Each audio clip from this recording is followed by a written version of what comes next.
Hello, mga kamaster, maraming salamat po sa lahat ng tumatangkilik ng Number 1 Supreme Warrior. Paki-follow and subscribe mga master para sa mga susunod pang mga kabanata. Number 1 Supreme Warrior. Kabanata 3441. Si Thorn ay mula sa isang Holy Grade clan. Hindi siya isang piniling disipulo, ngunit mataas ang ranggo niya sa mga panloob na disipulo. Naglakad siya papunta sa gilid ni Eduardo. Eduardo, sasama ako sa iyo. Hindi rin ako makapaniwala sa sinabi ni Jack. Pumasok ako dito para sa mga gantimpala, at ayaw kong sayangin ang oras ko. Halos mahati ang mukha ni Eduardo nang may pumunta sa gilid niya. Inabot niya at tinapik-tapik si Thorn, "You're making a smart choice." Sa sandaling sinabi, may ilang mga hayop na lumipad sa itaas nila. Hindi ganoon kabilis ang mga hayop na iyon, at tila hindi nila napansin ang mga tao sa ibaba nila. Si Eduardo ay labis na nasasabik doon, at itinapon niya ang lahat ng kanyang mga reserbasyon.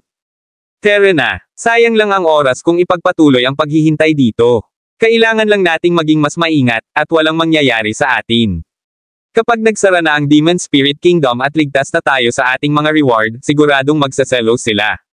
Parehong nasasabik si Thorn. Pagkatapos niyang tumango ay umalis na siya kasama si Eduardo. Hindi nagbago ang ekspresyon ni Jack. Hindi niya pipigilan ang dalawa sa pagpunta sa kung saan-saan. Kahit na ang dalawang mas kaunting tao ay nangangahulugan ng mas kaunting tulong, ang dalawang iyon ay magdudulot lamang ng gulo kung sila ay mananatili. Iba si Stephen. Kapag nakaalis na silang dalawa, delikado na para sa team nila kahit bumalik man sila o hindi.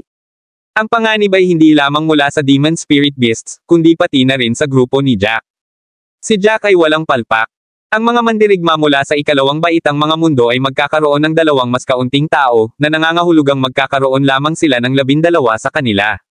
Ang kanilang bilang ay magpapahina sa kanilang grupo sa kabuuan.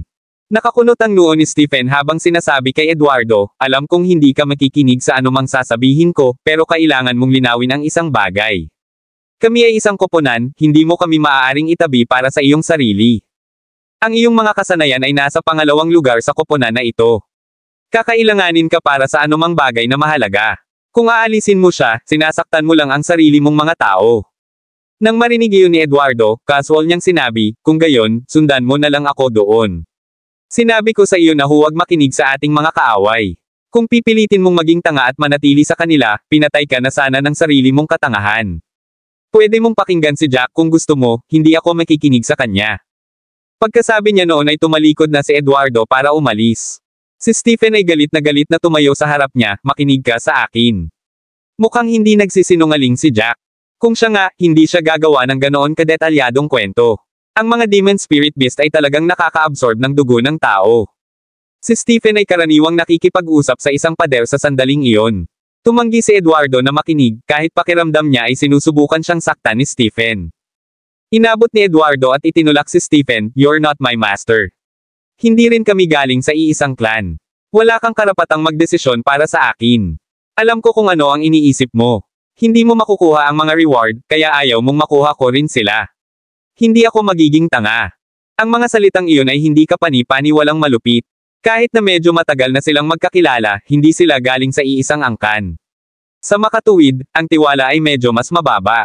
Kabanata 3442. Habang tinitignan niya si Eduardo, mas gusto niyang suntukin si Eduardo sa mukha. Nagiging masyadong mayabang ang brat na iyon. Sinisikap ni Stephen na magbigay ng ilang payo at nagbigay kay Eduardo ng napakatibay na pangangatwiran. Ito ay isang bagay na hindi makinig, ngunit ito ay isa pa upang pilipitin ang kanyang mga intensyon. Napalingon si Stephen, "Whatever. Kung ganyan talaga ang gusto mong isipin, wala na akong ibang masabi. Iisipin mong sinusubukan kitang hilahin pababa kahit ano pa ang sabihin ko. Dahil nakapagdesisyon ka na, hindi na kita pipigilan. Gayunpaman, kung pinagsisisihan mo ito at muling sumali sa koponan, hindi ka na maaaring maging matigas ang ulo. Kailangan mong makinig sa akin para sa lahat. Hindi ka na magkakaroon ng sarili mong opinyon." Nanunuya si Eduardo, naglabas ng tingin ng panghahamak. Kapag nakapatay na siya ng sapat na Demon Spirit Beasts, maaaring magpasya siyang bumalik sa team. Nakikinig man siya o hindi kay Stephen ay depende sa nararamdaman niya. Gayunpaman, alang-alang sa kanyang kalayaan sa sandaling iyon, tumango si Eduardo. Sa wakas ay mukhang mas nakaka-relax si Stephen pagkatapos nito, ngunit hindi siya tulala. Alam niyang hindi ganoon kadaling makumbinsi si Eduardo. Baka pumayag lang si Eduardo for the sake of convenience. Napagdesisyonan na ni Stephen na huwag pigilan si Eduardo. Umatras siya ng isang hakbang at nagbigay daan. Sa wakas ay nagpakawala ng ngiti si Eduardo nang tumango siya kay Thorn. Tuwang-tuwang sumunod si Thorn. Nagsimulang sumugod ang dalawa sa direksyon kung saan nagpunta ang mga halimaw na iyon. Lahat ay parang nawala at biglang hindi alam ang sasabihin. Ang ilang mga mandirigma mula sa ikalawang baitang mga mundo ay nadama na lubhang nagkakasalungatan. Naramdaman nilang manatili at umalis pareho silang may sariling merito. Kung tutuusin, kung hindi gumagalaw ang team, at umalis sila para patayin ang Demon Spirit Beasts, tiyak na mapupunta sila sa top 3. Ang mga kamangha-manghang. Ang mga kayamanan ay magiging kanila. Gayunpaman, kung totoo ang sinabi ni Jack, napaka-posibleng mawalan sila ng buhay. Napakunot ang noo nilang lahat sa naisip. Nagkatinginan sila nang umalis ang dalawa. Parehong mabilis na tumakbo sina Eduardo at Thorn. Tuwang-tuwa silang dumaan sa masukal na kagubatan, lalo na si Thorn. Pakiramdam niya ay nasa harapan na niya ang kanyang malaking break. Hanggat sinusulit niya ang pagkakataon, lalapit siya sa pagiging isang piniling alagad. Pagkatapos, makukuha niya ang anumang gusto niya. Lahat ng taong tumingin sa kanya ay luluhod sa kanyang harapan. Tuwang-tuwa si Thorn sa naisip pa lang. Habang nagmamadali sila, sinabi niya kay Eduardo, "Eduardo, napakatalino mo." Lahat ay niloloko ni Jack. Naniniwala sila sa anumang sinasabi niya. Mga demon spirit beast na may ulo ng tao. Lahat ng iyon ay kasinungalingan. Wala talaga sila. Dapat may malaking plot siya sa likod ng lahat. Hindi naman sila pumapatay ng mga hayop. Kung tayong dalawa lang ang gumagawa nito, pagkatapos ay ibabahagi natin ang lahat ng kayamanan mamaya. Tumawa ng malakas si Eduardo. Hindi ka pani-paniwalang masaya siya sa sandaling iyon. Tama ka. Ang mga taong iyon ay natatakot sa lahat. Nagsalita lang ng ilang salita si Jack, at wala silang lakas ng loob na gawin dahil takot silang mamatay. Talagang kumita kami sa pagkakataong ito. Pareho tayong mapapabuti ng husto kung makukuha natin ang mga kayamanang ito. Magiging berde silang lahat sa inggit. Kabanata 3443. Masiglang tumango si Thorn, halos mahati ang kanyang mukha. Nang mga sandaling iyon, bigla silang nakarinig ng kalusko sa tabi nila, na parang may mabilis na tumatakbo sa mga dahon. Pareho silang natigilan. Sumilay sa mga mata ni Eduardo ang kaligayahan. Nasa panig niya ang swerte. Kanina pa lang sila naroroon, at nakilala na nila ang isang demon spirit beast. Kahit gaano pa sila karami, lahat sila ay mamamatay para sa kanya. Habang iniisip niya ito, sinabi niya kay Thorn, "Ilabas mo ang iyong sandata. Huwag hayaang makatakas sa amin ang anumang hayop." Tumango si Thorn. Bigla nilang narinig ang mga tunog ng mga gear na gumagalaw. Naninigas si Eduardo, pakiramdam niya ay medyo kakaiba ang tunog na iyon. Sa susunod na sandali, pinalaki niya ang kanyang mga mata na tila lalabasan na sila sa kanilang mga saksakan. Ito ay dahil nakita niya ang isang napakalaking pincer na mabilis na papalapit sa kanya. Tumalon si Eduardo at agad itong iniwasan. Gayunpaman, nakakadalawang hakbang pa lang siya pabalik nang maramdaman niyang nanikip ang kanyang binti. Pagtingin sa ibaba, isang mahaba at malagkit na bagay ang pumulupot sa kanyang binti, na naging sanhi ng labis na pagkagulat ni Eduardo. Sumigaw siya, "Ano ito?" Hindi na niya masyadong inisip iyon dahil delikado ang sitwasyon. Inilabas niya ang kanyang sandata at pinutol iyon para pakawalan ang kanyang binti. Ang kanyang matalas na espada ay tumama sa bagay na iyon, ngunit hindi ito nabali. Ang espada ay napadpad dito, dahilan para tuluyang natulala si Eduardo. Right after that, may narinig pa siyang kaluskos. Nang tumangala siya, huminto ang kanyang paghinga. Ano ang mga kakaibang bagay na iyon? Mahigit 10 hayop na may ulo ng tao ang nasa harapan nila. Ang lahat ng mga hayop na ito ay may kakaibang anyo. Napatingin sila kina Eduardo at Thorn na may matinding kislap sa kanilang mga mata. Tatlo sa kanila ay parang pulaka ang katawan. Iminulat nila ang kanilang mga mata at inilabas ang kanilang manipis at malagkit na mga dila. Doon napagtanto ni Eduardo kung ano ang nakapulupot sa kanyang paa. Sabi ni Eduardo, "Kaya totoo." Hindi siya naniwala sa sinabi ni Jack kanina, sa pag-aakalang si Jack ay nagbubuga ng kalokohan. Akala niya ay naging detalyado lang si Jack dahil isa itong bitag, at kung sino man ang nahulog doon ay tulala. Akala niya siya na ang pinakamatalino, laging nakaalerto. Noon lang niya napagtanto na hindi nagsisinungaling si Jack. Siya ang naging tanga. Sa sandaling iyon, nakarinig siya ng sigaw ng paghihirap sa kanyang tabi. Lumingon si Eduardo at nakitang nahuli ng dila ang buong katawan ni Thorn. Isang spike beast ang lumutang sa harap ni Tom. Dahan-dahan nitong hiniwa ang katawan ni Thorn, at nagsimulang umagos ang dugo. Nabahira ng dugo ang damit ni Thorn, dahilan para magpumiglas siya at sumigaw sa matinding paghihirap. Pinagmamasdan ni Eduardo ang lahat at nakaramdam ng lamig sa buong katawan. Bilang isang piniling alagad, marami siyang naranasan na paghihirap. Sa lahat ng kanyang karanasan, malinaw na kung ano ang kailangan niyang gawin sa susunod. Kabanata 3444. Hindi na niya natulungan si Thorn. Kailangan niyang mabilis na makatakas sa sarili. Kung hindi, mangyayari sa kanya ang nangyari kay Thorn. Galit na umungol si Eduardo habang gumagawa siya ng selyo pagkatapos ng selyo. Mabilis na nagsanib sa hangin ang mga seal. Nagsimulang lumabo ang liwanag sa paligid niya na tila papalubog na ang araw. Siyempre si Eduardo lang ang pinalibutan ng dilim. Hindi mabilang na mga seal ang pinagsama sa mga itim na buto. Ang mga butong iyon ay mabilis na umikot sa hangin, hinihigop ang lahat ng liwanag sa paligid niya na parang black hole. Sumigaw si Eduardo, break. Mabilis na sumingit ang mga buto ng itim na iyon sa dila na nakahawak sa paa ni Eduardo. Sa sandaling dumampi ang maitim na buto sa dila, sinimulan nilang lumunin ang lahat.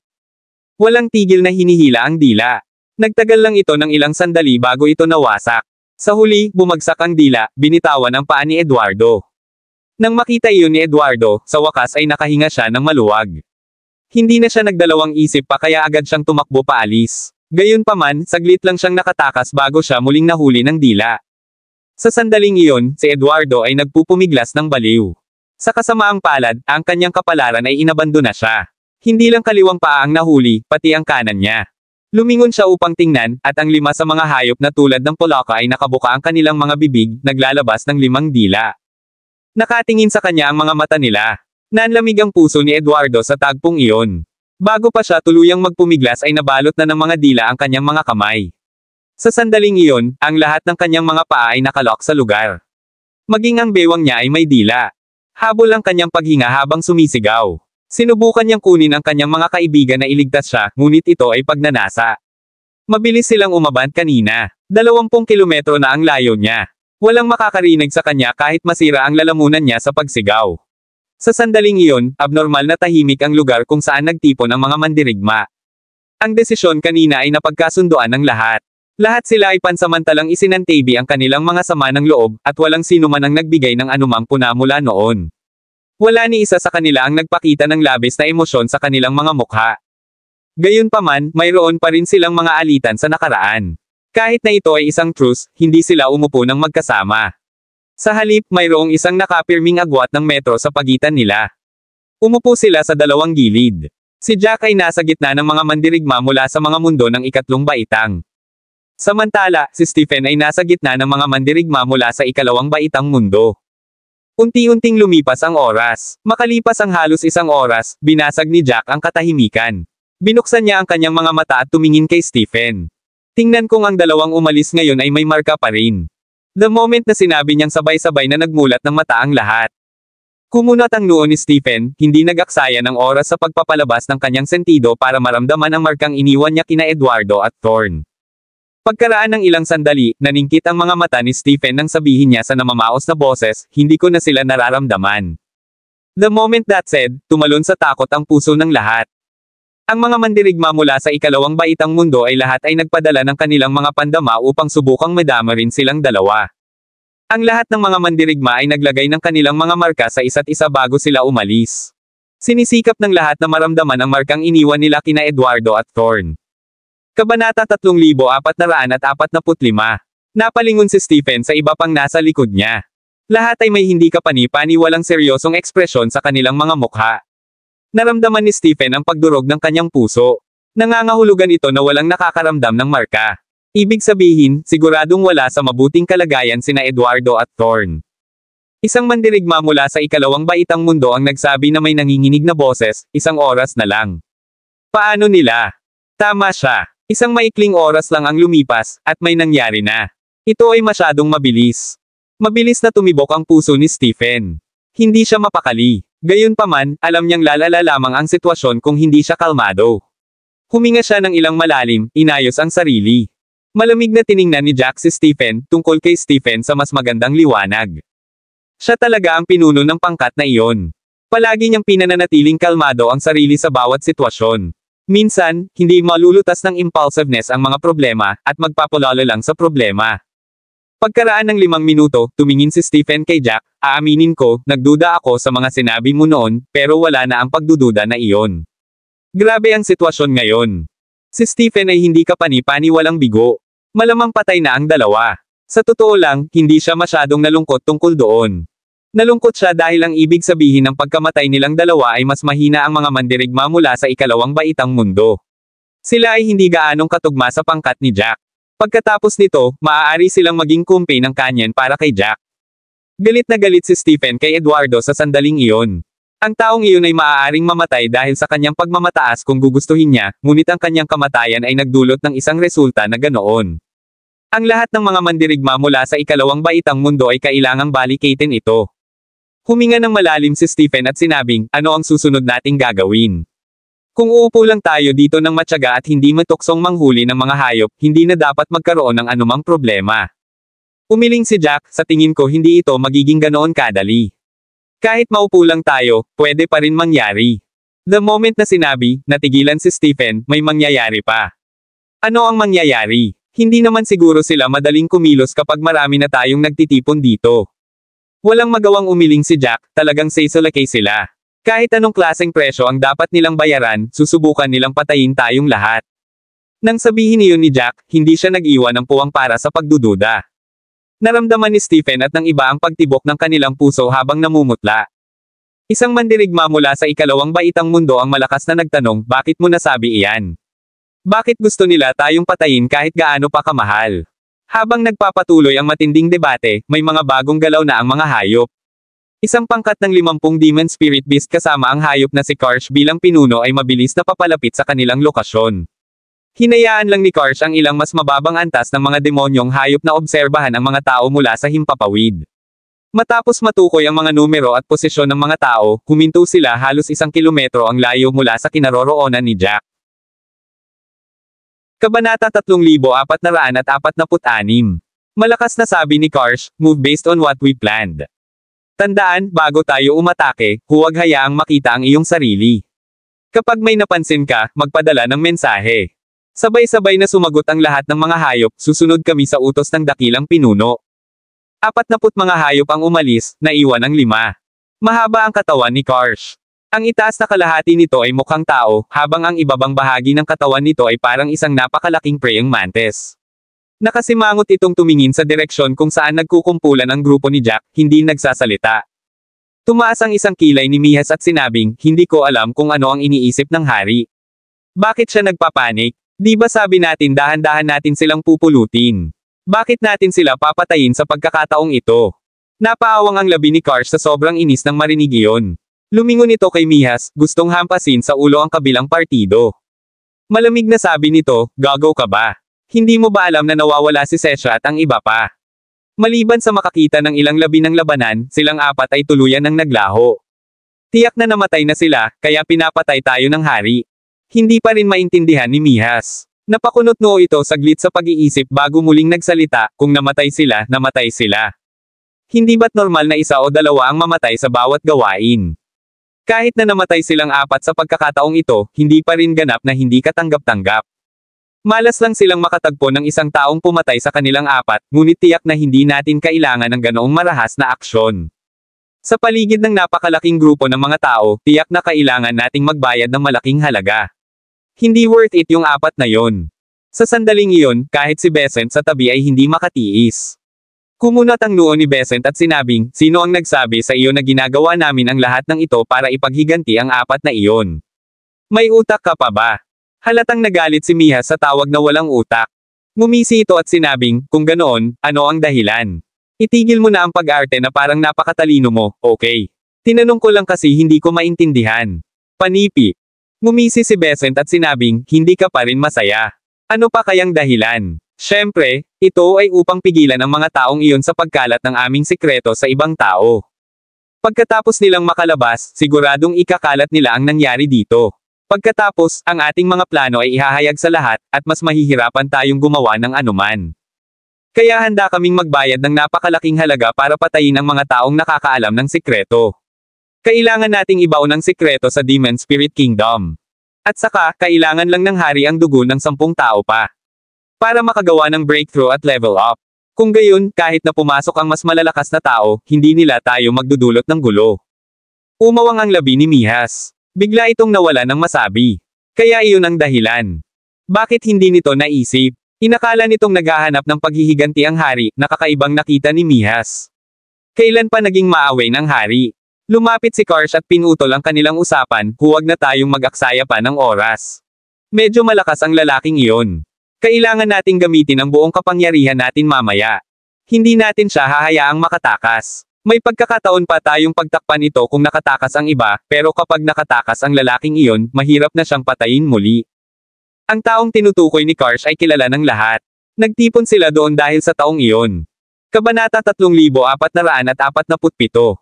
Napaawang ang labi ni Mihas, hindi rin basta uupo ang mga tao. Nagawa naming maayos ang lahat ng aming mga gawain bago ito dahil hindi alam ng mga tao na itinatago namin ang aming mga kakayahan. Higit pa rito, nagkaroon kami ng kalamangan sa mga tuntunin ng mga numero bago ito. Nawala na namin ang ilan sa mga pakinabang na iyon. Tiyak na sinabi ng taong iyon ang aming mga sikreto sa lahat. Siguradong magbabantay sila. Hindi na tayo magiging ganoon kadali sa pagkakataong ito. Marami sa atin ang tiyak na mamamatay para dito, lalo na ang pumatay sa taong iyon. Hindi ko rin masisiguro na makakaligtas ako. Sabi ni Mihas na nakaramdam ng lamig sa puso nito. Alam nito na ang gawain ay hindi kapani-pani walang mahirap sa pagkakataong ito. Marami sa kanila ay malamang na mamatay sa mga tao. Gayunpaman, napilitan itong gawin ang gawaing ito. May posibilidad na hindi sila makaligtas sa gawain, ngunit kung labag sila sa utos ng hari, tiyak na papatayin sila ng hari. Kumunat ang noo ni Besant, huwag kang masyadong depress. Huwag mong isipin na ganoon kalakas ang kalaban natin. This time, 50 ang dala namin. Nakatanggap lang ako ng mensahe mula sa hari. Upang matiyak ang tagumpay ng gawaing ito, nagpadala siya ng isa pang 30. Napakarami namin, kung hindi pa rin namin sila kayang harapin, tanggapin na lang namin na malas kami. Lumingon naman si Karsh sa mga nasa likod nito, huwag kang masyadong depress. Sa sandaling ito, kailangan nating iwaksi ang mga kaisipang iyon. Kailangan nating gamitin ang ating buong potensyal. Sa sandaling iyon, hindi alam ni Jack na napapaligiran na sila ng mga halimaw. Itinaas niya ang isang pirasong papel at pinakinggan ang iba habang iginuguhit niya iyon. May pag-aalalang tingin si Stephen habang nakatitig sa papel na nasa kamay ni Jack. Bahagyang nanginginig ang mga mata niya, halata kung gaano siya kay Teranta. Matapos gumuhit ng mahabang panahon si Jack, sa wakas ay hindi napigilan ni Stephen na magtanong, lilipat na tayo ng mga lokasyon ngayon. Tumango si Jack, hindi man lang tumitingin habang sinasabi, pagkatapos nating matukoy ang ating lokasyon, gagawa tayo kaagad ng hakbang. Hindi tayo pwedeng magtagal dito.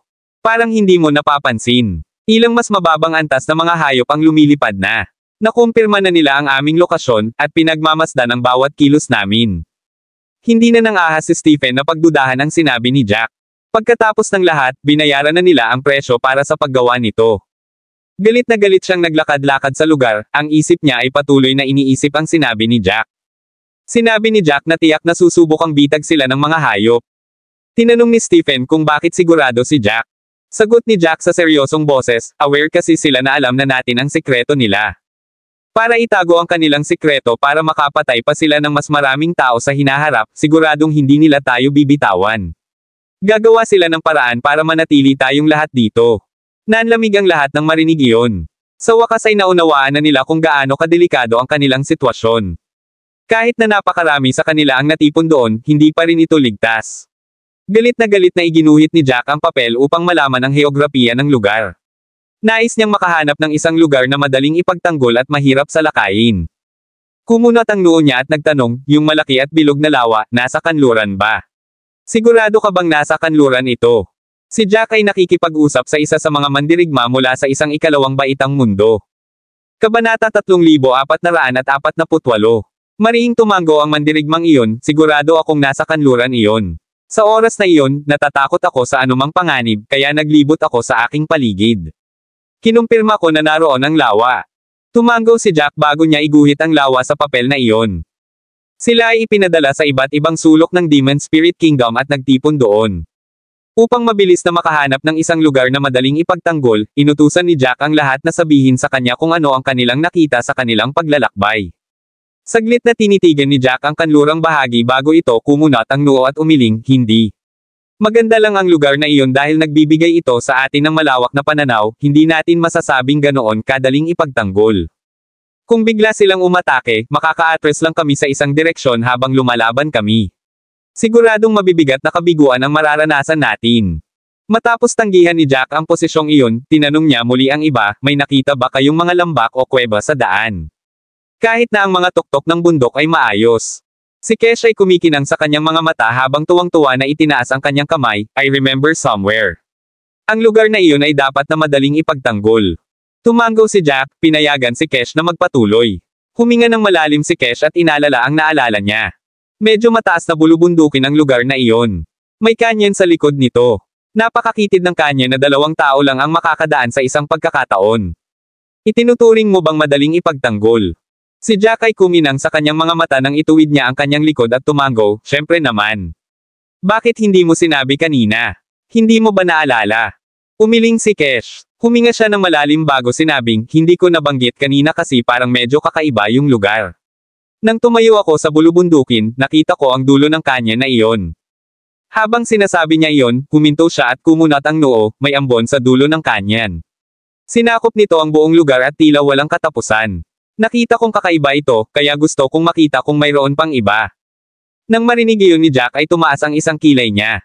Iginuhit niya ang hanay ng bundok sa mapa, ngunit wala siyang sinabi. Detalyadong tiningnan niya ang bawat posisyon, at nag-isip siya saglit bago niya itinuro ang mismong bulubundukin, tara na. Aalis na tayo papunta sa lugar na ito. Nagpalitan ng pag-aalala ang lahat sa isa't isa. Gayunpaman, wala silang magagawa tungkol sa bagay na iyon. Itinuring na ng lahat ang mga salita ni Jack bilang ebanghelyo. Kung tutuusin, ang mga hindi nakinig kay Jack ay nauwi sa kamatayan. Likas na pinipigilan nilang magpahayag ng anumang hindi pagsang-ayon. Pagkatapos nilang lumipat ng halos 1 kilometro, bigla nilang napansin ang 8 demon spirit beast na may ulo ng tao sa harapan nila. Maliban kina Jack at Rudy, ito ang unang pagkakataon na nakita ng iba sa kanila ang mga halimaw na ganoon ang hitsura. Natigilan ng lahat habang inilalabas ang kanilang mga sandata at naghahanda para sa labanan. Ang mga hayop na iyon ay hindi nag-atubili nang mapansin nila ang mga tao. Naghagi sila ng signal array. Ang signal ay sumabog sa hangin tulad ng mga paputok at ang shockwaves ay ipinadala. Kabanata 3449. Naninigas ang mga labi ni Jack, hayaan na natin yan dali. Patayin sila. Hindi nila kayang mag-alinlangan sa sandaling iyon. Alam ng lahat na napapaligiran sila ng mga halimaw. Kung magde-delay pa sila, tiyak na dadagsa ang ibang mga hayop. Upang maiwasang mangyari iyon, kailangan nilang harapin ang labanan ng mabilis. Gumawa si Jack ng mga seal gamit ang kanyang mga kamay, at ang 100 soul sword ay namuo sa hangin. Mayroong maraming mga kaaway, at ang Destroying the Void ay umatake sa mas malawak na lugar. Bago magamit ni Jack ang kanyang kakayahan, isang malaking pincer ang dumating mula sa kaliwa. Nakatayo doon si Stephen. Itinaas ni Stephen ang kanyang espada at naglaslas. Sumayaw si Snow sa paligid ng kanyang espada habang mabilis na bumaba ang temperatura sa kanilang paligid. Nabangga ang talon sa pang-ipit. Ang pincer ay pinalipad pabalik, at ang nyebe sa espada ay nakakalat din. Nanigas si Stephen. Hindi man niya ginamit ang kanyang buong kapangyarihan, 70 hanggang 80% pa rin ito. Hindi niya inasahan na ang ikatlong bahagi ng kanyang diskarte ay natangay habang hinahampas niya ang kanyang kalaban. Kitang-kita kung gaano kalakas ang kanilang mga kalaban. Siya ay isang piniling disipulo mula sa isang banal na angkan ng baitang. Kahit na hindi siya kabilang sa pinakamataas na ranggo, ang mga normal na mandirigma ay walang kapantay para sa kanya. Gayunpaman, napakalakas na ng isang random na demon spirit beast. Medyo nabigla ito sa kanya. Nagtakip ng ngipin si Stephen at naging seryoso ang ekspresyon niya. Si Jack ay hindi nagmalabi sa lahat. Mas seryoso pa ang sitwasyon sa sinabi niya. Sa sandaling iyon, sumigaw si Jack. Tumingin si Stephen upang makita ang isang malaking kulay abong talon sa harap ni Jack. Ang talon ay nakondensed sa pamamagitan ng 100 soul swords. Si Jack ay tumulak pasulong, at ang talon ay bumaril pasulong na parang isang palaso na sumusugod sa 3 halimaw. Ang lahat ng mga halimaw na iyon ay magkamukha. Mayroon silang 2 malalaking sipit bilang mga kamay. Ang mga sipit ang kanilang mga sandata. Ginamit ng mga halimaw na iyon ang kanilang mga pang-ipit para makipagsagupaan laban sa napakalaking soul sword. Ang iba ay sabay-sabay ding umatake, na nakaharap sa iba pang mga hayop. Sa sandaling iyon, lahat sila ay nakarinig ng sizzling sound. Ilang tao ang lumingon para tingnan. Ang napakalaking soul sword na iyon ay agad na pumulupot sa mga pincers na iyon sa sandaling sila ay magkasagupaan. Ang mga pincer ay naging itim at nagsimulang sumirit. Ilang saglit lang ay naging ganap na itim at puno ng tubig ang kanilang mga sipit. Ang 3 halimaw ay sumigaw ng matinding paghihirap habang napapaligiran sila ng mga nabubulok na katangian ng kaluluwa ni Jack. Nagsimula silang magbuga ng kulay abong usok at mukhang naaagnas na sila. Natigilan si Stephen at ang iba sa nakita, lalo na si Stephen. Bahagyang nanginginig ang mga labi niya habang nakatingin sa lahat ng hindi makapaniwala. Kakakrush pa lang niya sa mga malalaking pincer na iyon, kaya alam niya kung gaano sila kalakas kaysa sa iba. Ang kanyang diskarte ay halos masira, ngunit ang mga hayop na iyon ay gusot na parang papel na nakaharap sa pag-atake ni Jack. Ilang mandirigma mula sa ikalawang baitang mga mundo ang lumiit sa kanilang paningin, hindi kapani-pani walang natutuwa na sila ay nagtutulungan. Kung hindi, tiyak na hindi sila magiging kalamangan kung sila ay lumaban. Ito ay kahit na posibleng mapatay silang lahat ni Jack. Tatlo ang napag-usapan ni Jack, kaya hindi na dapat banggitin pa ang iba. Sa ilang sandali lang, naalis na nila ang lahat ng Demon Spirit Beasts. Kabanata 3450. Sa pamamagitan ng isang kaway ng kanyang kamay, pinangunahan ni Jack ang lahat at nagpatuloy sa kanluran. Sa sandaling siya at ang iba pa ay umalis, 40 Demon Spirit Beast ang nagtipon kung saan natapos ang labanan. Nakatayo si Karsh sa gitna ng mga hayop. Mahigpit na nagsalubong ang mga kilay nito habang galit na nakatingin sa larangan ng digmaan. Ang kanilang mga kasama ay pinatay ng mga tao, at ang kanilang mga bangkay ay naiwan na nakakalat sa paligid. Kitang-kita kung gaano katindi ang labanan. Nanginig ang mga labi ni Mihas, at medyo nanginginig ang boses, hindi man lang natagalan ang 8 sa amin. Napakalakas nila. Kung ito ay anumang sandali, si Karsh ay magalit kay Mihas sa papuri sa kanilang mga kalaban, ngunit wala itong masabi sa sandaling iyon, dahil ganoon din ang iniisip nito. Ang mga taong iyon ay mas malakas kaysa sa inaakala nila. Kahit na ang mga tao ay may mas maraming bilang, mayroon pa rin silang 8 sa kanila. Posibleng tumigil sandali, ngunit ang katotohanan ay naging ganap na naiiba. Ilang saglit lang ay pinatay na ang kanilang mga kasama. Agad na umalis ang mga kalaban ng walang atrasan, hindi man lang inasikaso ang mga bangkay. Pati si Karsh ay nagpapanik. Lumapit si Besant kay Karsh at seryosong sinabi, ang sitwasyon ay mas masahol pa sa inaakala namin. Halatang alam nila na napapaligiran namin sila kung bigla silang gumalaw ng ganito. Ano ang susunod nating gagawin? Huminga ng malalim si Karsh. Madilim ang ekspresyon ng mukha niya, ano pa bang magagawa natin? Ilabas ang order. Tumawag ng 2 beses ang dami ng mas mababang leveled beast at hayaan silang maghanap kahit saan. Kami. Kailangang hanapin sila. Kung makatakas sila, mas magiging mahirap ang ating mga araw sa hinaharap. Tumango si Besant at agad na tumalikod para ipakalat ang order. Nakakunot ang noo ni Karsh habang nakatingin sa kanluran, papunta sila sa direksyon na iyon, pero kung ako sila, malamang mag-iiba ako ng direksyon. Kapag naghanap kami, hindi namin maiiwan ang anumang direksyon. Kahit mahigit isang araw pa, it's perfectly possible for them to hide for that long if they do it well. Hindi kami mapakali. Alam mo kung paano ang hari. Kung mabaygo tayo, kakainin niya tayong lahat. Ang lahat ng mga hayop ay tumayo, hindi nang ahas na ipagpaliban ang mga bagay. Makalipas ang 2 oras, dumating si Jack at ang iba pa sa lugar na pinag-usapan ni Kesh. Nasa gitna sila ng mga bundok. Sa harap nila ay isang masukal na kagubatan, at sa likod nila ay isang kanyan. Upang magtago, si Jack at ang iba ay nasa likod ng mga bundok. Maaari nilang obserbahan ang kagubatan palagi at maaaring umatras sa mga kanyon kung kailan nila gusto. Nagmamadaling inayos ni Jack ang mga lalaki na patuloy na magbabantay. Ipinadala niya ang kanyang banal na pandama, tinitingnan ang bawat dahon ng damo sa kanilang paligid. Napatingin si Rudy kay Jack na may pag-aalala. Pakiramdam niya iyon na ang pinakamapanganib na sitwasyon na naranasan nila sa Whirling World. Ito ay hindi dahil walang mga panganib bago ito, ngunit si Jack ay palaging may kontrol. Iba na sa pagkakataong ito. Kahit na si Jack ay hindi natatakot sa karamihan ng mga hayop na iyon, mayroong isang hari na hindi kailanman nagpakita upang suportahan sila. Ang haring iyon ang kinatatakutan ni Jack. Pakiramdam niya ay hindi alam ni Jack kung kapareha pa niya ang haring iyon. Kaya naman naalarma si Jack. Sa pag-iisip, huminga ng malalim si Rudy at bumaantong hininga. Ang iba ay wala sa mas magandang kalagayan. Kahit naligtas silang nakarating, nahulaan na ni Jack ang lahat. Masama talaga ang sitwasyon.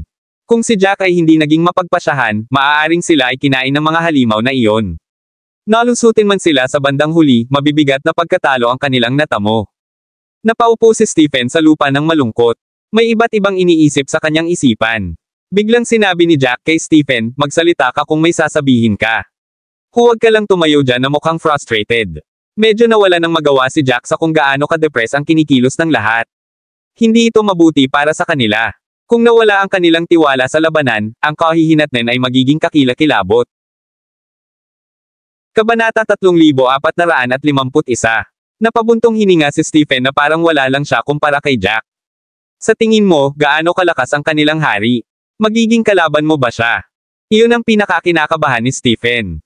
Maaaring mapangalagaan nila ang mga hayop kung walang napakaraming bilang ng mga ito, nababahala lamang sila kung makakalaban nila ang hari. Iyon ay dahil walang paraan si Stephen para malaman kung gaano kalakas ang haring iyon. Hindi niya alam kung ang pinakamalakas nilang manlalaban, si Jack, ay kayang panindigan siya. Kung hindi niya magagawa, papatayin silang lahat ng hari kung magpasya itong sumalakay. Iniisip pa lang ito ay kinilabutan na si Stephen. Hindi niya inaasahan na mapupunta siya sa ganoong kaayla-hilakbot na sitwasyon. Akala nila ang pinakamalaking kalaban nila sa Demon Spirit Kingdom ay si Jack, ngunit sa isang twist ng kapalaran, si Jack ang naging haligi ng pag-asa nila, at ang mga kalaban nila ay naging mga hayop na inakala nilang biktima lang.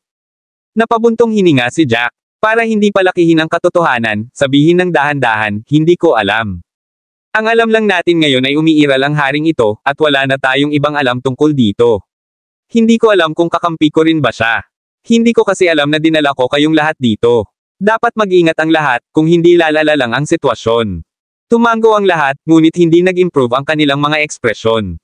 Sinaman ni Cloud ng makahulugang tingin si Jack. Kahit na alam niyang pinakamabuting huwag magdulot ng anumang gulo sa sandaling iyon, masyado lang siyang nag-aalala.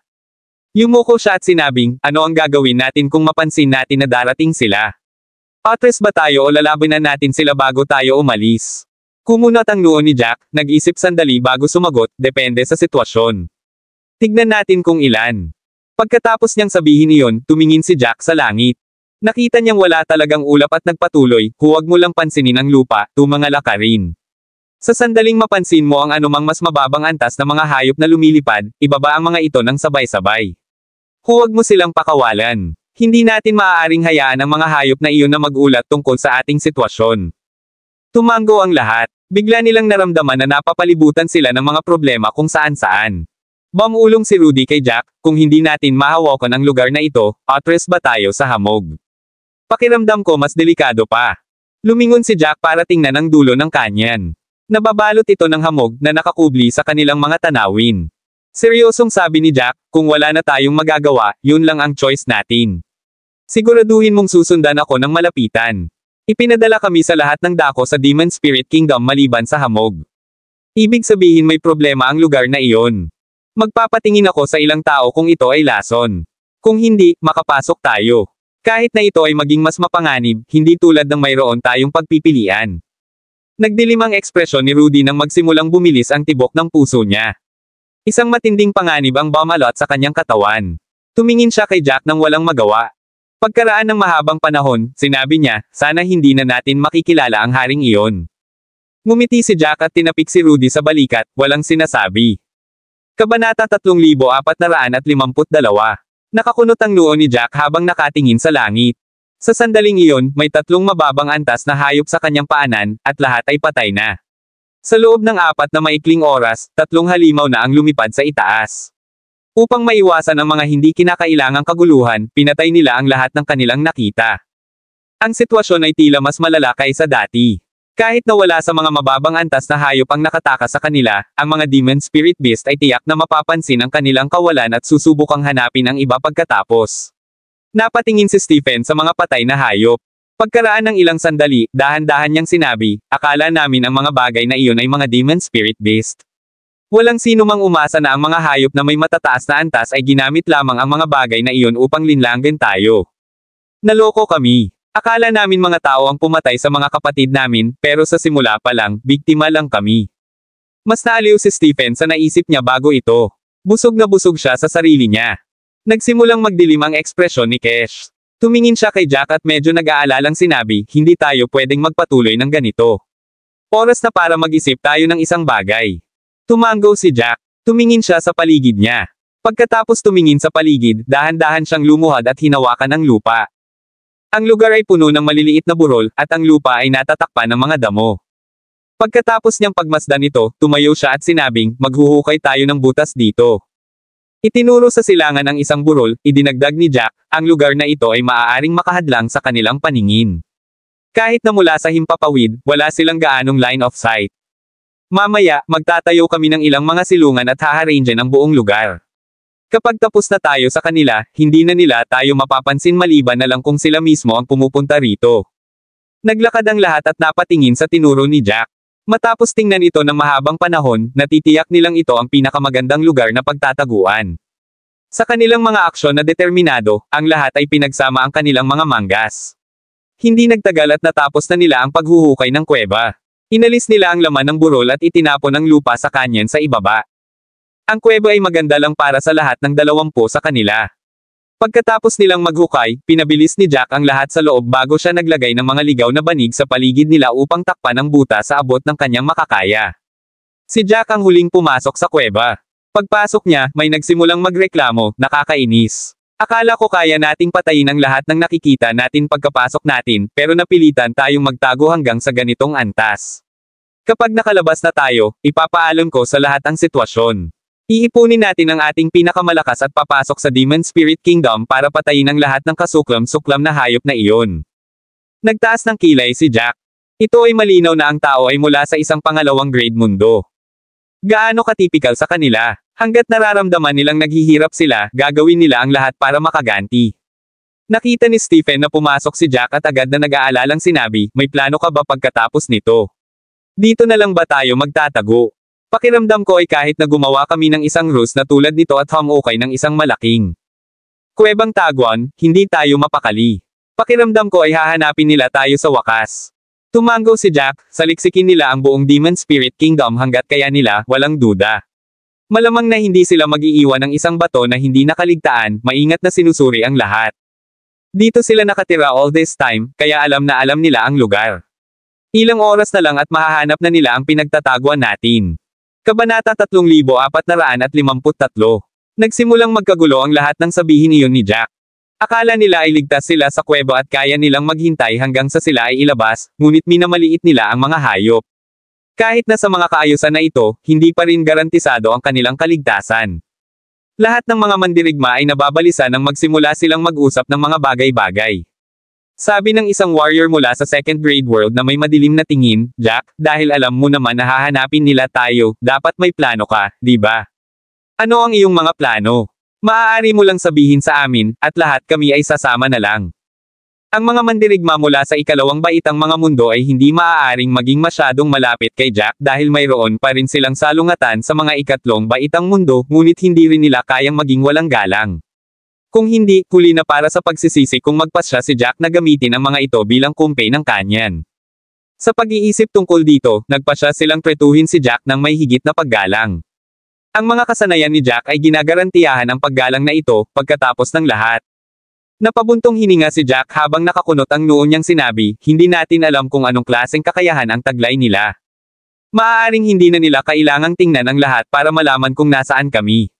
Kung ikukumpara sa paghihintay sa pag-atake nila sa atin, mas mabuting sakupin natin ang inisyatiba. Kailangan natin silang magdusa ng mga casualty at maubos ang kanilang mga mapagkukunan. Kung gaano sila kaunti, mas magiging ligtas tayo. Habang sinasabi niya iyon, nilingan muli ni Jack ang kuweba, inutusan ko kayong lahat na hukayin ang kuwebang ito para magtago at makapag-ayos ng isang lugar para makapagpahinga. Nagpa siya akong maglabas ng grupo ng mga elite para patayin sila at magdulot ng panik. Nanlaki ang mata ng lahat sa sinabi ni Jack. Isang mandirigma mula sa ikatlong baitang mundo ang nagsabi sa nanginginig na boses, Jack, ilalabas mo ang pinakamalakas na mandirigma at iiwan mo kaming iba dito para maghintay sa iyong pagbabalik. Tumango si Jack. Nakaramdam ng panik ang iba nang makita ang sagot ni Jax. Sabi ng isang mandirigma mula sa ikalawang baitang mundo, kung mananatili tayo rito at mapapansin tayo, tapos na tayo. Hindi man lang tayo makakalaban. Kung umalis ang pinakamalakas, para silang nawala ng bubong noong may bagyo. Ito ay isang kakilakilabot na sitwasyon sa pag-iisip lamang tungkol dito. Kahit na ang mga mandirigma mula sa ikatlong baitang mundo ay hindi manatiling kalmado. Sabi ng isang third grade world warrior na nakasuot ng itim na damit na may kaunting pag-aalala, alam kong pinapabigat natin ang lahat sa ngayon, ngunit hey, mayroon din tayong mga gamit. Kung aatakihin nila tayo, mapapawi natin ang ilan sa pressure na iyon. Hindi mo kami pwedeng iwan ng basta-basta dito. Habang nagsasalita sila, mas nag-aalala sila. Parang mga basura na lang ang natitira para iwanan ng malalakas. Isang mandirigma mula sa ikalawang baitang mundo ang nagsabi, nakagawa ka na ba ng mga plano para sa pinakamasama? Nagpaplano kang itapon ang mga sa tingin mo ay hindi kapaki-pakinabang at gamitin ang iyong limitadong kapangyarihan upang protektahan ang iyong sarili. Napataas ang kilay ni Jack sa sinabi nila. Ano bang pinagsasasabi mo? Hindi kami aalis para tumakas. Sinusubukan naming lipulin ang pinakamaraming mga hayop hanggat maaari. Kabanata 3454. Sa palagay ko ang mga demon spirit beast na ito ay hindi ganoon karami, hindi maaaring walang katapusang dami ng mga ito. Kung mas marami sa kanila ang ating pinapatay, mas mataas ang iyong pagkakataong mabuhay. May iba rin akong kinikilala, kahit na ang mas malakas sa atin ay hindi makakatakas na umasa lamang sa ating sarili. Bahagyang napatahimik sila ng mga salita ni Jack, ngunit hindi pa rin ito sapat. Pagkatapos ay nagpatuloy siya, kayong lahat ay humalili sa pagbabantay, at gamitin din ang aming mga geographical na pakinabang. Sa sandaling mapansin mo ang anumang bagay, magpadala ka agad sa amin ng mensahe at umatras sa dulo ng kanyan.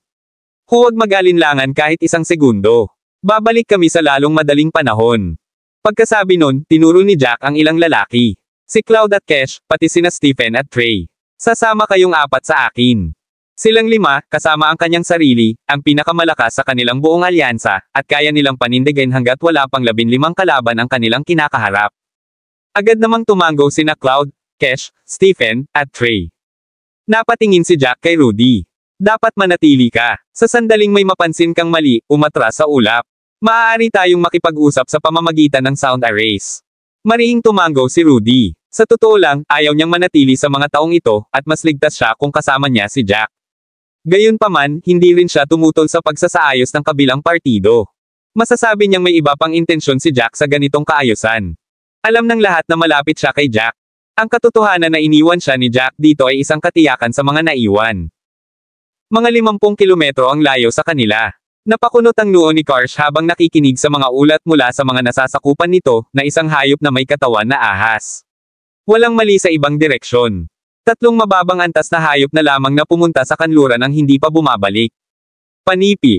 Tumango si Karsh. Ang malamig na mga mata nito ay tumingin sa kanluran habang sinasabi, akala ko ang mga taong iyon ay magbabago ng direksyon, ngunit nasa kanluran pa rin sila. Si Mihas, na nakatayo sa likod ni Karsh, ay nagsabi, pakiramdam ko ang mga taong iyon ay hindi tumatakbo ng walang layunin. Dapat ay natukoy na nila kung saan nila gustong pumunta bago sila nagsimulang tumakbo.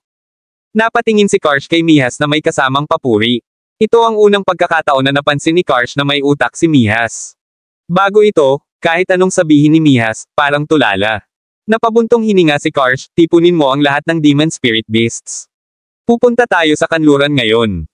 Kinilala ito ng mga hayop sa likod ni Karsh. Napakunot ng noo si Karsh. Nakatayo sa humigit kumulang 1 metro at kalahati, itinuwid nito ang likod at nag-isip sandali bago malamig na sinabi, hindi ba ang maulap na kanyan ay nasa kanluran? Pinuntahan ba nila ang lugar na iyon? Natigilan sina Mihas at Besant dito. Nilaibat ng kanilang mga mata ang buong paligid habang nagpapalitan ng makahulugang tingin. Sabi ni Karsh, I sure hope not. Kung sumugod ang mga taong iyon, kailangan naming umalis ng walang anumang bagay. Siyempre, hindi ko akalain na magiging impulsive sila. Panipi. Kabanata 3455. Pagkatapos ng isa pang 2 oras, unti-unting lumiit ang demon spirit beast sa kanilang lugar ng paghahanap at dahan-daang nag-zone sa maulap na kanyan. Napatingin si Karsh sa burol sa harap nito na may madilim na ekspresyon. Nag-aalalang sabi ni Mihas, ano ang susunod nating gagawin? Palibutan ba natin ang lugar? Huminga ng malalim si Karsh at sinabing, hindi pabor sa atin ang sitwasyon. Ito ay isang mahalagang sandali para sa hari, kaya hindi tayo maaaring magkamali. Lumingon si Karsh at tinignan ng mabuti ang mga nasasakupan nito. Sigurado ba kayong lahat na nandito sila? Sinuri mo ba ng mabuti ang iba pang lugar? Wala bang mga pagkakamali? Kung tayo ay mali at mag-aaksaya tayo ng maraming oras, hinahayaan ang mga taong ito na makatakas sa Demon Spirit Kingdom, hindi ito magwawakas ng mabuti para sa sinuman sa inyo.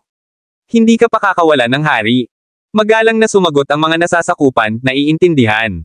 Tumingin na kami sa iba pang lugar at pinadala pa namin ang mga may malakas na divine senses upang walisin ang lugar, na walang napansing mali pagkatapos.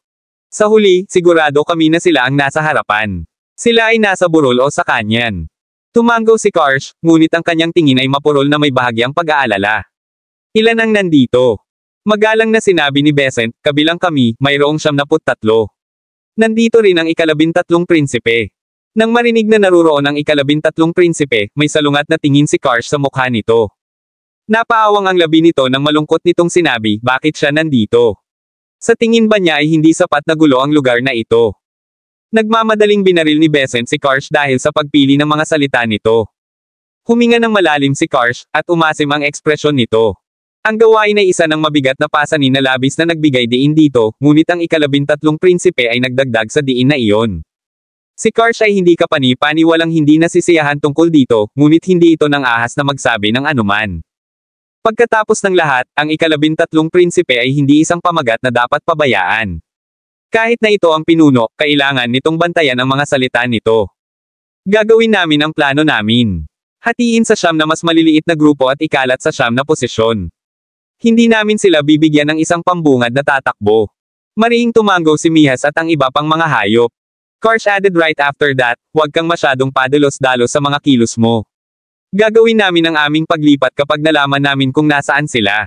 Mihas, kausapin mo ang ikalabintatlong prinsipe at ipadala sa kanya ang isang grupo sa silangan. Huwag kang gagawa ng kahit ano nang wala akong utos.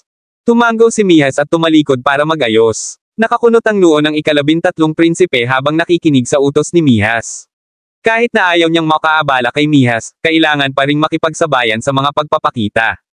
Pagkatapos nitong tumango ay umalis na si Mihas. Pagtingin sa pag-alis ni Mihas, malamig na sinabi ng prinsipe, tiyak na gustong-gusto mong kumilos na mas mataas sa harap ko, ngunit masunurin ka tulad ng isang aso sa harap ng aking ama. Sa sandaling umakyat na ako sa trono, walang sinuman sa inyo ang makakatakas. Ang ikalabintatlong presyo ay may dalawang tapat na underling sa tabi nito. Ang isa sa kanila ay isang hayop na may katawan ng leopardo. Ngumiti ito, hindi ganoon katagal ang mga basurang tulad nila. Hindi mo na kailangang gawin, mamamatay na sila sa iba. Tumango naman ang ibang mga hayop sa likod nila. Lahat sila ay nagsimulang magsabi ng gustong marinig ng prinsipe. Tama na yan. Naglakas loob siyang sabihin sa iyo kung ano ang hindi dapat gawin na para bang siya ang iyong pinuno. Hindi sila karapat-dapat, at talagang hindi nila alam ang kanilang lugar. Maa-absorb mo lahat ng dugo nila kalaunan. Kabanata 3456. Isang hayop na may katawan na ahas ang yumuko at sinabing, huwag mong masyadong pansinin ang mga kababatang ito, sila ang magwawakas sa huli. Naparito ka para gawin ang iyong makakaya para malaman ng hari na mas may kakayahan at tapat ka kaysa sa ibang mga prinsipe. Tumango ang ikalabintatlong prinsipe, inayos ang sarili. Ang gawain sa kamay ay mas mahalaga. Maaari itong makitungo sa iba sa ibang pagkakataon. Ang hari ay nagkaroon ng maraming anak, at ang ikalabintatlo ay isa lamang sa kanila. Walang sapat na mapagkukunan upang maglibot. Kung gusto nitong lumakas ng mas mabilis, kakailanganin nitong makuha ang pabor ng hari para makakuha pa ito ng mas maraming mapagkukunan. Kung hindi, hindi na lang ito umalis sa kanyang buhay na marangya para patayin ang mga tao mismo. Ngumiti ang ahas at sinabing, huwag kang mag-alala, lahat kami dito ay kasama mo sa buong panahon, tapat lamang sa iyo. Ang gawain sa oras na ito ay napakahalaga, at ang hari ay pinagmamasdan itong mabuti. Masaya naming itataya ang aming buhay upang matiyak na natapos mo ng maayos ang gawain. Kapag napatay mo ang mga peste na iyon gamit ang iyong sariling mga kamay, iba ang tingin sa iyo ng hari. Iyon ang higit na inaalala ng prinsipe. Wala itong pakialam sa mga kaayusan na ginawa ni Karsh para dito. Maaari nitong baliwalain ang mga kahilingan na huwag kumilos ng walang ingat. Magtatago ito sa tabi at makakahanap ng pagkakataong patayin ang mga taong iyon. Nabalitaan ng prinsipe na ang isa sa mga taong dumating sa pagkakataong ito ay hindi kapani-paniwalang malakas, kaya't ang mga regular na hayop ay hindi makakapantay sa kanya. Naintriga dito ang ikalabintatlong prinsipe at gustong patayin ang taong iyon mismo. Dadalhin nito ang ulo ng tao sa kanyang ama at magkakaroon ng kaluwalhatian. Biglang narinig ang kaluskos ng mga dahon mula sa itaas. Lahat ng mga hayop doon ay tumangala upang makita ang 5 lalaking nakadamit na dahan-daang bumababa. Kabuuang 5 sila, at ang nasa harap ay walang dala. Ang iba ay lahat ay naglabas ng kanilang mga armas, at sila ay tila handa. Natigilan ng ikalabintatlong prinsipe nang makita sila. Ang 5 iyon ba sa mga tumakas na tao? Naglakas loob silang magpakita ng kanilang sarili. Kumunat ang noo ng ikalabintatlong prinsipe at sumigaw, tapos na ba ang taguan mo? Sawa ka na sa buhay ha. Buti na lang dumating ka sa sarili mong kamatayan. Bumagsak si Jack sa lupa at humarap sa prinsipe. Buong oras na silang 5 ay nagtatago at narinig nila ang buong pag-uusap ng prinsipe at ni Mihas. Tumingin si Jack sa prinsipe at alam niyang iba ang halimaw na ito sa iba, na supling ng tinaguri ang hari. Sa naunang pag-uusap, kitang-kita na ang ika-13 prinsipe ay ambisyoso. Nais ni Jack na maglunsad ng isang ambush. Pagkatapos ng lahat, ang anumang regular na hayop ay malamang na agad na maglalabas ng isang senadorias kung sila ay lumitaw ng ganoon. Gayunpaman, pagkatapos na maunawaan ang personalidad ng prinsipe, nagpasya si Jack na ihayag ang kanyang sarili. Ang ika-13 prinsipe ay mapagmataas at narcissistic. Maliban kung napansin nito na maaaring nasa panganib, hindi ito maglalabas ng anumang senyales. Sa mga mata ng isang tulad ng prinsipe na iyon, ang pagbibigay ng senadorias ay karaniwang isang paghingi ng tulong. Haharapin nito ang anumang inaakala nitong kayang harapin ng mag-isa. Malamig na tiningnan ng prinsipe si Jack. Kakaiba talaga kayong mga tao. Madalas kang magbago ng isip. Nagpaplano ka bang lumaban hanggang kamatayan sa pamamagitan ng paglabas ng ganyan? Dapat kalimutan mo na lang. Kayong lima ay walang laban sa amin, novel drama. Ang mga hayop na may katawan ng ahas ay tumingin kay Jack at sa iba pa bago lumapit sa prinsipe, Ulong, dapat ba nating senadorya son ang iba, aking liege? Mas mabuting maging ligtas. Kabanata 3457. Nang marinig iyon, ang ika-13 prinsipe ay tinitigan ng masama ang ahas at ngumisi, anong senyales? Buksan ang iyong mga mata at tumingin. Siyam kami, at 5 lang sila. Nandito din ako. Kailangan ba nating humingi ng tulong? Kung hindi natin kayang harapin ng siyam ang 5 sa kanila, huwag mo nang pakialaman ang signal. Dapat mamatay na lang tayo. Hindi na naglakas loob na magsalita ang ahas na hayop matapos siyang pag-alitan ng ganoon. Hindi hininaan ng prinsipe ang boses nito nang magsalita ito, at narinig ni Jack ang lahat. Hindi mapigil ang mapangiti ni Jack. Katulad nga ng inaasahan niya. Natagpuan niya ang kanyang sarili kung minsan ay naiintriga sa mga uri ng narcissistic na iyon. Kahit na marahas silang magsalita, ang kanilang mga aksyon ay nauwi sa pagliligtas sa kanya ng maraming problema. Huminga ng malalim si Jack nang lumingon siya kay Stephen at sinabing, akin ang prinsipe at ang dalawang nasa likod niya. Gagawin namin ang aming pinlano. Ako ang magiging pangunahing puwersang umaatake habang binabantayan ninyo ang aking likod. Bilhin mo ako ng ilang oras, haharapin natin ang lahat para hindi sila magkaroon ng pagkakataon na magpadala ng anumang mga signal. Tumango naman si Stephen at ang iba pa. Hindi na nagdalawang isip si Jack habang bumubuo siya ng mga sil na sumasayaw sa hangin, na bumubuo ng isang talam. Matapos makuha ang mga kayamanan na kanyang nakuha, ang Jack Soul Sky ay bumuti, at ang Broken Soul Blade ay mas malakas. Ang isang Storm God rank technique ay napakalakas. Upang maiwasan ang anumang hindi inaasahang mangyari, nais niyang harapin ang prinsipe bago ang iba. Napangisi ang prinsipe nang makitang umaatake si Jack. Hindi mo talaga alam ang lugar mo. Dahil gusto mong mamatay, pagbibigyan kita. Iba ang hitsura ng prinsipe sa ibang mga hayop. Kamukha ito ng tao, ngunit may taas itong 2.5 metro at may birthday na balat na parang mga tile sa sahig. Ang mga kamay nito ay patuloy na gumagalaw, na bumubuo ng selyo pagkatapos ng selyo. Biglang umalangaw-ngaw ang kulog habang namumuo ang mga spark sa paligid nito. Napasigaw ang prinsipe at itinaas ang kamay. Isang busog ng kulog ang nabuo sa kamay nito. Bahagyang ipinikit nito ang mga mata habang hinihila ang busog. Hindi mabilang na mga spark ang natipon sa busog, kaluskos. Sa sandaling iyon, ang prinsipe ay nagmistulang Diyos ng kulog. Itinutok nito ang busog at palaso sa noo ni Jack habang sumisigaw, mamatay. Panipi. Bumaba ang palaso, at sumulong din si Jack. Ang Broken Soul Blade ay bumaril pasulong ng hindi kapani-pani walang mabilis. Nagsagupa ng 2 pag-atake na may malakas na ingay. Ang kulog at ang siksik na itim na kulay ay nagsalubong, at walang makapagsasabi kung ano ang nangyayari. Marahil dahil tiwala sila sa prinsipe, at dahil alam din nila kung gaano ka-narcissistic ang prinsipe, ngunit hindi umatake ang ibang mga hayop. Hindi umatake si Stephen at ang iba pa dahil hindi gumagalaw ang mga hayop. Biglang naging tunggalian ang labanan. 2 panig ang nakatayo sa magkaibang dulo habang nakatingin sila sa laban. Walang makapagsasabi kung ano ang sitwasyon. Kabanata 3458. Pagkatapos, may sumigaw ng matinding paghihirap, at isang figure ang bumaril pagkatapos noon, gumulong sa lupa. Napahawak ang ika-13 prinsipe sa dibdib nito habang humahampas ito sa lupa, gumulong-gulong at namimilipit. Sa sandaling iyon, ang lahat ng mga hayop ay nataranta habang sila ay sumugod sa tabi ng prinsipe. My liege, okay ka lang ba? Bilasan mo at tulungan mo ang prinsipe. Tingnan mo. Ang dibdib ng prinsipe ay nangangitim. Napuno ng mga iyak ang kanilang mga tainga. Kung may malay pa ang prinsipe sa mga sandaling iyon, papagalitin sila nito sa napakaraming kalokohan. Gayunpaman, napuno ng sakit ang kanyang isip, at hindi man lang niya mabuo ang pinakapangunahing mga pag-iisip. Ang tanging nagawa niya ay gumulong-gulong sa lupa. Nagsimulang gumalaw muli ang mga kamay ni Jack, at 100 soul sword ang lumitaw sa kanyang harapan. Pinagsalikop niya ang kanyang mga kamay, at nagsanib ang soul swords. Napatingin si Jack kay Stephen at sa iba pa. Kinilala ito ni Stephen at ng iba pa, at sabay-sabay na sinalakay ng 5 ang natitirang mga hayop.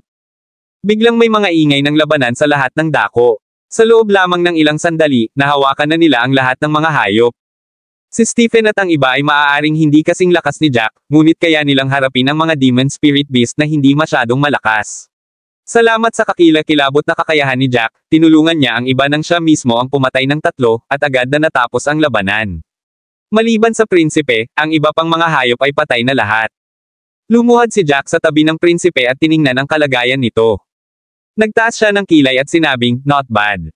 Ang kanyang mga depensa ay mas malakas kaysa sa mga normal na tao. Kung ang isang tao ay nakaranas ng ganitong dagok, kalahati ng kanilang kaluluwa ay mawawala, ngunit siya ay nawala lamang sa 1/4. Nanlamig si Stephen at Trey nang marinig iyon. Napatay ni Jack ang prinsipe sa isang suntok. Ang kalaban ay hindi man lang nagkaroon ng pagkakataon na lumaban, ngunit pinuri pa rin ni Jack ang mga depensa nito. Nagpasalamat sila na kakampi nila si Jack. Kung wala ang mga halimaw na iyon, malamang sila na ang mga patay. Sa husay ni Jack, walang problema ang pakikitungo sa kanila. Huminga ng malalim si Jack saka dahan-daang tumayo. Ibalik natin siya. Gusto ko siyang tanungin. Hinarap nila ang iba pang mga bangkay bago nila dinala ang nagpupumiglas na prinsipe. Ilang sandali pa bago napagtanto ng iba pang mga hayop na may mali. Pagkatapos ng isa pang 10 minuto, si Karsh at ang iba pang mga hayop ay nagtipon sa kanilang lugar. Si Karsh ay dumating upang pagmasdan ang mga bakas ng labanan mismo. Nang maramdaman niya ang pagkidlat sa paligid niya, naniga si Karsh. Lumingon siya at galit na sumigaw, "Hayaan mo akong magtanong muli. May nakakita ba sa inyo ng 13 prinsipe?" Ang lahat ng mga hayop ay umiling. Narinig ang galit na mga yapak. Sumugod si Besant sa gilid ni Karsh at bumulong, "Tumingin ako sa paligid at hindi ko mahanap ang prinsipe at ang kanyang mga tauhan. Parang nawala sila." Nakaramdam ng hindi kapani-pani walang pagkabalisa si Besant nang sabihin nito iyon. May mga bakas ng matinding labanan dito, at napansin nila ang mga labi ng kuryente. Ang konstitusyon ng 13 prinsipe ay natatangi, at ito ay may malapit na kaugnayan sa kidlat na panaghoy. Ang natural-born technique nito ay ang talim ng kidlat. Kabanata 3459. Ang lugar ng labanan ay nalinis na, ngunit imposibleng alisin ang lahat ng bakas ng labanan. Kahit 2 beses nang lumingon sa paligid, hindi pa rin nila mahanap ang prinsipe at ang iba pa. Halata sa lahat na ang grupo ng prinsipe ay tiyak na tinambangan ng mga tao, at sa hitsura ng mga bagay-bagay, hindi ito naging maganda para sa prinsipe. Bahagyang nanginginig ang mga kamay ni Karsh habang kumukulo ang galit sa puso nito. Kinasusuklaman nito ang mga taong iyon, at kinasusuklaman nito ang prinsipe sa pagpipilit na sundan sila. Isang bagay ang napatay ng prinsipe, ngunit ang iba sa kanila ay mapaparusahan din. Ang 13 prinsipe ay maaaring hindi ang pinakamagaling sa mga prinsipe, ngunit ang hari ay nagbigay pa rin ng malaking kahalagahan sa prinsipe.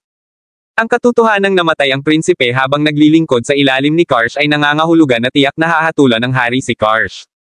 Medyo bumilis ang paghinga ni Karsh, at namula ang mga mata nito. Sa sandaling iyon, ang iba pang mga hayop ay hindi man lang nang ahas na huminga. Alam nila kung gaano kabigat ang problema. Si Karsh ang magpapusa ng bigat nito. Nilingga ni Karsh si Mihas. "Naaalala ko na maayos pa ang prinsipe noong pinadala kita mahigit 15 minuto na ang nakalipas."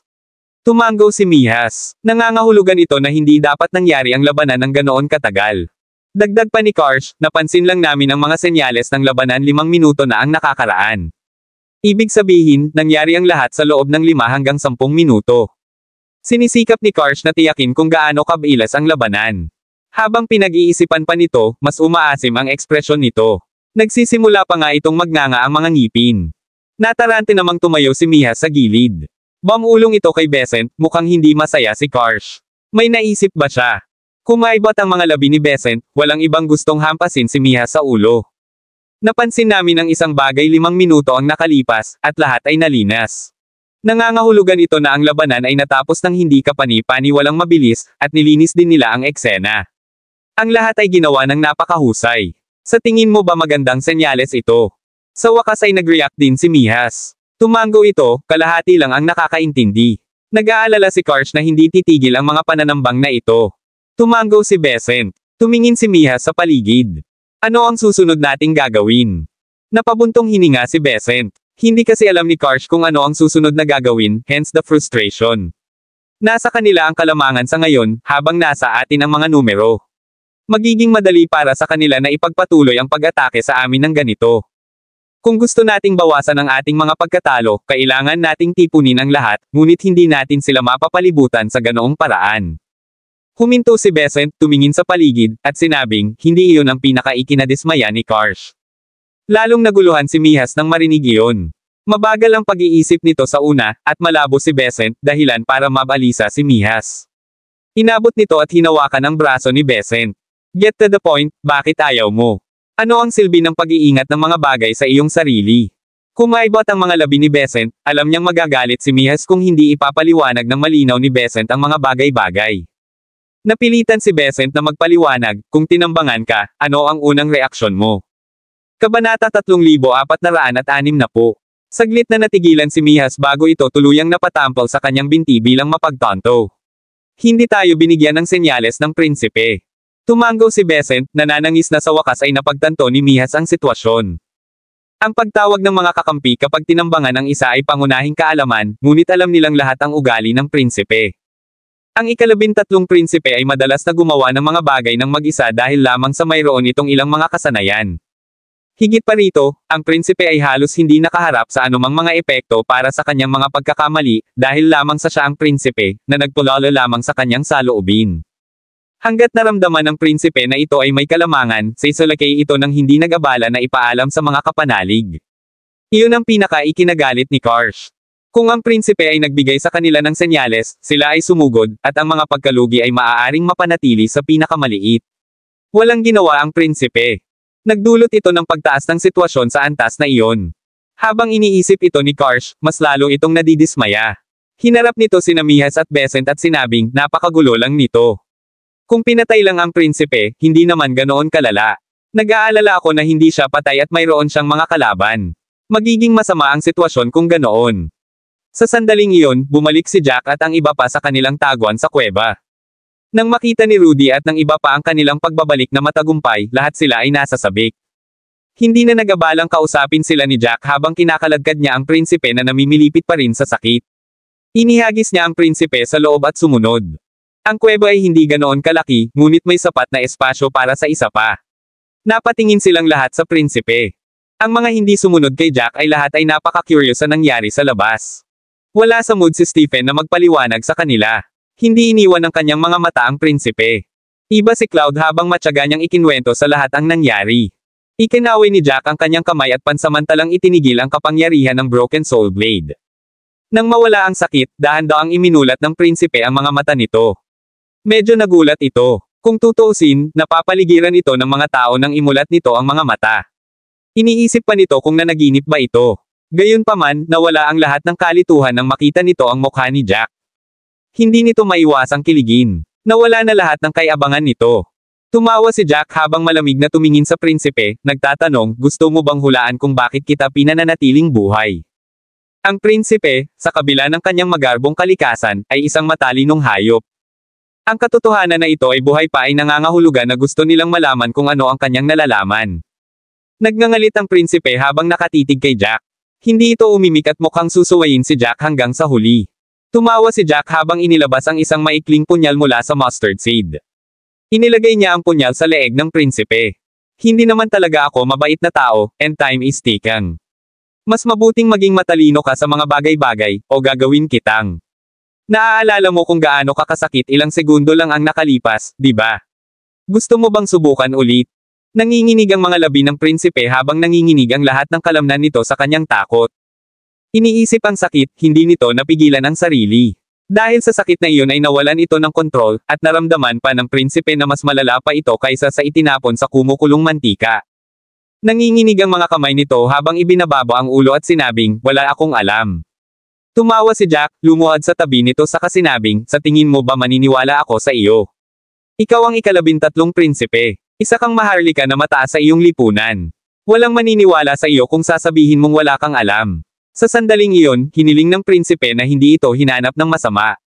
Pinatay na lang sana sa halip na pahirapan. Si Stephen, gayunpaman, ay hindi kasing tiyaga ni Jack. Maraming salamat mga ka-master sa walang sawang pagsusubaybay, isang like, share, and subscribe naman dyan mga ka-master. Abangan ang susunod pang mga kabanata.